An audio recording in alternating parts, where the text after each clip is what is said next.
Dobré ránko, 98. deň a 25. júl. Takže noc bola celkom kľudná. Trochu začalo pršať, ale veľmi jemne, vôbec nič hrozné sa nedialo. Skôr taký prífuk. Tak hej, aj búrka odznela, ja som si dala štupla ani neviem kedy a spalo sa dobre, bolo tak príjemne. Takže sme si celkom oddychli, lebo sme zaliezli celkom skoro, včera konečne. A ráno sa nám tiež moc nechcelo. Ale však stali sme pred pol 6 nejak. Kedy 6:15 sme vyrazili. O, tak to je celkom v pohode. Tak, a nič, kopček samozrejme, skoro sme pokračovali. A je tak príjemne celkovo od rána, lebo je zamračené, stále sa to drží. A dneska majú byť zase búrky, tak uvidíme kedy a kde nás to chytí a či. Nič moc. Trošku ale sa to zmenilo. Hej. Má to hlásilo včera, že od 12. do 8. večera. Ale dnes už je to také, že od 2. 3. do 7.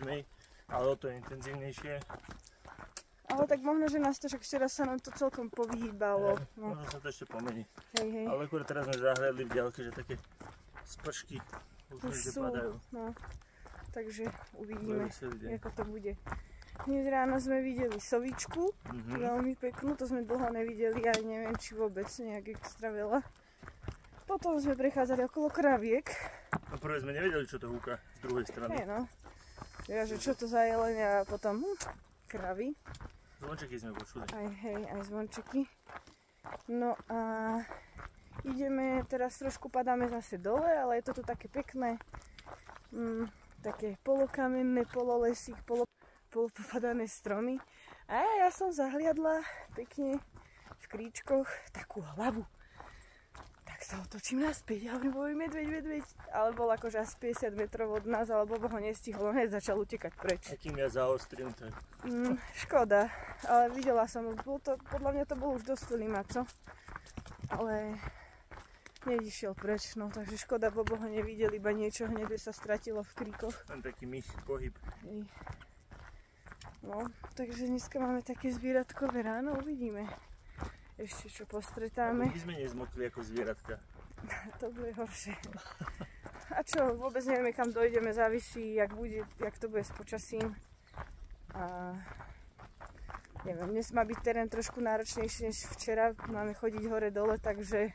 Kým sa tu nejak extra zhoršilo, ešte pred nami je asi 22-3 km od teraz je nejaká cesta, nebude asi super frekventovaná, ale akože únikovka, kedy by náhodou. Uvidíme, jak dovtedy sa to zmení. Takže, chodeniu zdar.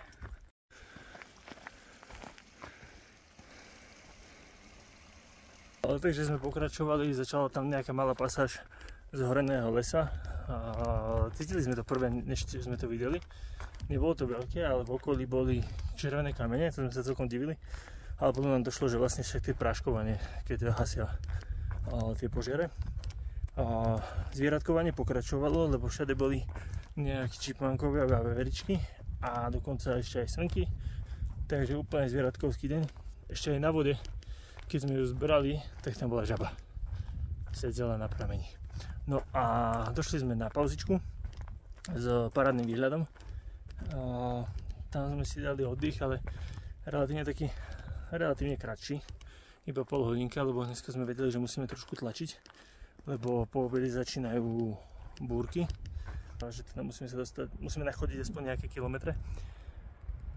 S tým, že sme pokračovali ďalej, tam sa začali objavovať zhorené lesy. To bolo akože celkom zle, lebo aj to zavadzalo, aj sme to museli prekračovať, aj to bolo poohýnané. Na jednom som roztrhol cover na baťoch, tak to je pre všetkých, čo sa pýtajú, že prečo chodíme cez deň s coverom, tak roztrhám radšej cover než na baťoch. Ale asi sme objavili aj nejakú dierku na stane, takže asi to schytal trošku aj stan. A čo? Po obede už aj sme začali schádzať trošku nižšie, začali sa objavovať mraky, čím ďalej čím viac tým černeli. No a tak sme nejak utekali pred tým všetkým. Až sme došli na cestu a na ceste sme nenašli žiadne mestičko, kde by sme mohli zostať, tak sme museli pokračovať ešte hore do kopca na označené kempovisko. A začínalo poprchať, ale to bolo tak ešte len zľahka. Ale kým sme tam došli, už nás to pomaly chytalo. Vylezli sme hore na kopec a schovali sme sa po takú veľkú jedlu a tá jedľa neprepúšťala, takže bolo pod ňou sucho. S tým, že sme sa nevedeli rozhodnúť, či stávať, či nestávať, potom trošku prišušťalo viac z toho dažďa, tak sme ho postavili a za 10 minút bol dažď preč. A začalo svietiť slnko. Tak už sme tam zostali, ale tiež sme sa dohodli, že musíme asi popotlačiť, lebo že za nami je ešte stále, proste sú nejaké mraky a nevieme, či sa to bude hýbať, či nebude hýbať. Tak sme sa do toho pustili a chytili nás asi 4 kvapky, ale odtedy nie, sme tomu celkom v pohode ušli. No a až sme došli na križovatku, kde sme sa museli rozhodnúť, či bereme vodu a zostávame, alebo ideme ďalej, lebo ďalší úsek 7,5 kilometra, že nie je nič, to je strmý svah, kde sa ide len po takej vrstenici. Miesta na spanie, vody veľa, ale miesta na spanie. Ale údajne tam nie sú miesta, tak som zvedavá, koľko ich zajtra obídeme. A bolia ma nožičky, už sa mi nechce ísť tak ďaleko. Tak je. Není to ísť po rovínke. Tak to bolo hore dole, akože bolo to pekné, ale strašne to cítiť. Dneska pol 7 a ideme do kempu, už to tu taká idyl. A v strese, čo bude robiť? Čo to za vidna? Nemám návyk. Tak nič, tuto sme len pred kempom, kúsok už tam vidím 2-3 ľudí.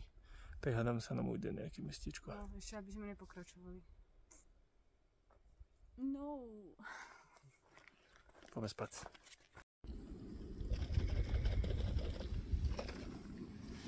Shaky.